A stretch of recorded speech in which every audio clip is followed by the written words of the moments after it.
to be honest in business and not to steal from one another.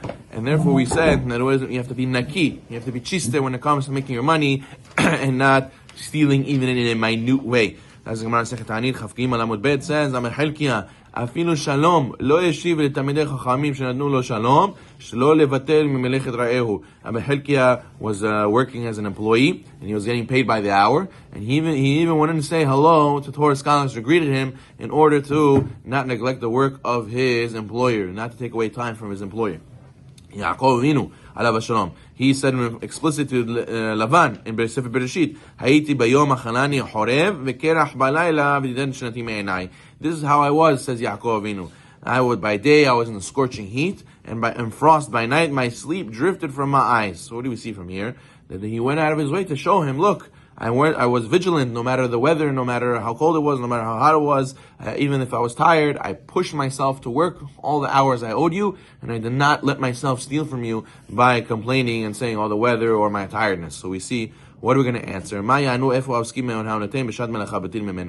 are those people who are employees by the hour and they sit and they do their own, personal business during work hours? They go and they steal a little bit of minutes here, steal a little bit of minutes there, and they get paid for that. He says, what are we going to answer? How can a person say he makes his monetary gain through dishonesty? So, the rule of the matter is, if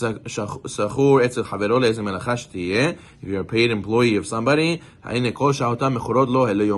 your hours are not yours. Your hours are sold to the employer. Like the Gemara says in Masechet Bamtziah, rental is like selling of the day of the rental, and therefore you have to go and realize anything you take for your benefit, it's considered stealing when you go and take that time for yourself.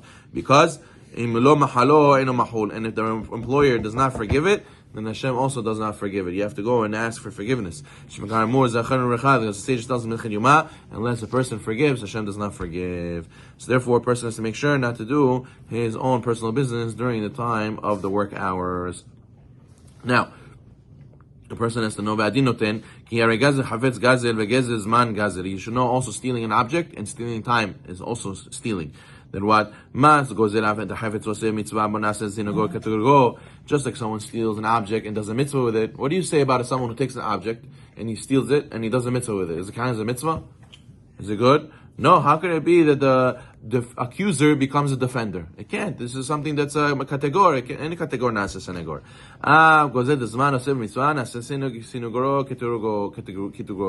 Person who goes and takes his time, he steals time, and you said, it's okay, my boss is not looking, I'll go pray a mincha. I'll go and do my own personal mitzvah at that time.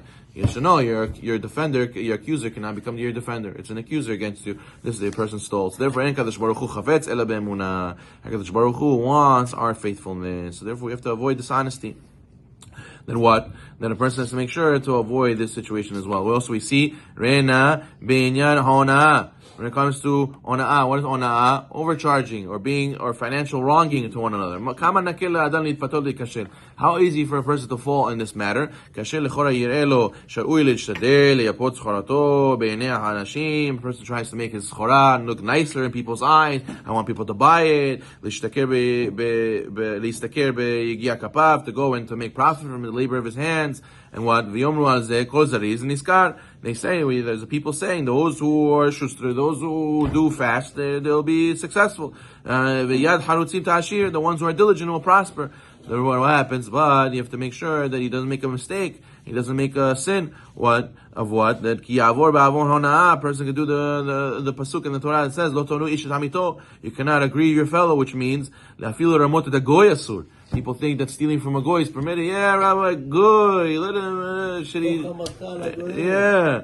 let him pay the price. No, it's even stealing from a goy. Deceiving a goy is also not allowed. The Gemara Sechurin Tzadik Dalet says, a pasuk says, Sheit Risrael lo yasu avla velo yidabru kazav lo yimetzeh bihen lashon tarmit. As Stefania says, the Jewish people should not have corruption. They should not speak falsehood, and not a deceitful tongue will not be found among them. So therefore, what? You cannot make a chilul Hashem if you do not proper business. And they say about Jews, and they say about any type of Jew, oh, they're liars, they're scams, they're cheats. Chas v'shalom, it's a big chilul Hashem. We should avoid such a thing. And also the sages say in Masechet Metzia, En mefarkesin et kelim yeshanim sheiru kahadashim. Obviously, you cannot make old utensils look like new. And they sell old as new, and they polish it up, and they write all the papers, and make everything look like as if it's refurbished, and it's new, and it's refurbished, and they make it look like it's new. All those things are very easy to fall into the trap, but everybody does it, Rabbi. What do you mean? But everybody does it. So everybody jumps off a cliff. We should also do it.